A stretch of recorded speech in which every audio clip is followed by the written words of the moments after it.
Giapil niya akong kutsara. Dad. Yung mga nagko-comment siya, tatay ko to. Pangilan nyo ha. Masaya ba ulo nyo? Ikaw, tuwan-tuwa ka dun sa kalokohan mo. Tinanong mo ba ako kung gusto ko? Kung tatay man kita, putang ina mo. Hindi ko hiling makita ka.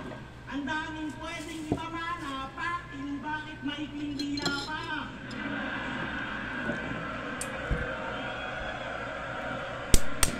Hirap tuloy mag-rap. Sarap. Maniwala ka nyo hindi. Sa nagsabing battle namin. Di ko alam anong pakay neto. Lagi ka na sinasabihang gulo sa comment. Ako ba napili mo? Damay-damay eh, no? Lahat ng to nagawa ko nang wala ka, Dad. Kahit bulol, sinikap ko itong nakamit. Pinipilit kong galingan lagi. Para kumala sa lait ng bulol, ba't hinila mo ako pabalik? Ang ina mo. Alam mo ba, wala talaga akong tatay. Kaya open ako sa possibility eh. Nakadala sa ating binabato. Pero ang talagang tatay kita, sablay namin. Huwag mo ko dyang inaano.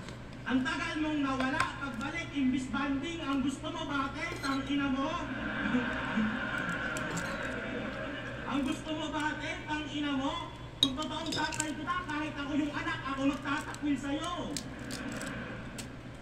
Putang ginawas neto eh. Parang gago. Walang magawa. Alam mo bang matagal na din akong rapper? At ito na yung chance ko para meron sanang mapala. Yung hinahangad kong respeto sa akin sa kultura, puta agarang nawala. Napalitan ang mga picture natin ni yung Raya at tulala.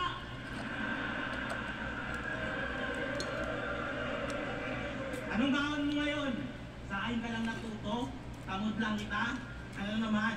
Huwag kang ang patanga-tanga. Kailangan ba kitang i-remind kung sino pumatay kay Sarah Obi at Jiraya? Kung sino nag-dethrone kay Kronos, mukhang kailangan ko sa iyong ipaalala. At yung Lion King, tangina mo, hindi yung tungkol kay Mukasa. Fan lang kita. Well, dati, oo. Pero ngayon, tuloy hindi na. Pinalo ka ni Luxuria, puta, ew. Di na kita idol, kadiri ka.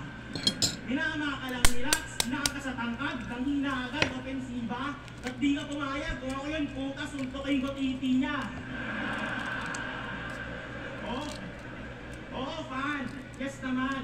Kabisado ko nga ibang dura mo. At yung din ang rason, ba't limitasyon mo ay matagal ko ng kalkulado. Alam ko saan ka malakas, saan ka mahina, pati bawat butot sa tula mo. Alam ko din pag di mo kasama yung kuya mong matangkad, kung big stage, di mo kontrolado. Bakit? Bakit? Kailan ba kaging magaling to? Ba't naas-naasan to ngayon? Quarantine ba testos for dos, dun ka kadalasan ng baon? Pag one-on-one, kailangan pandemic. Pag big stage, dapat may best friend. Anong galawang OG doon eh? Bago ka nakitang magaling, puta ang daming kondisyon.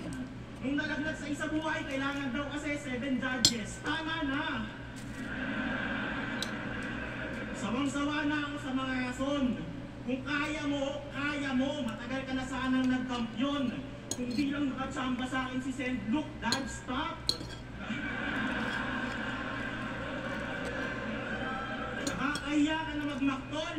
Kaya kinalaban na lang kita, imbis kampihan eh. Ang hirap mong ipagtanggol.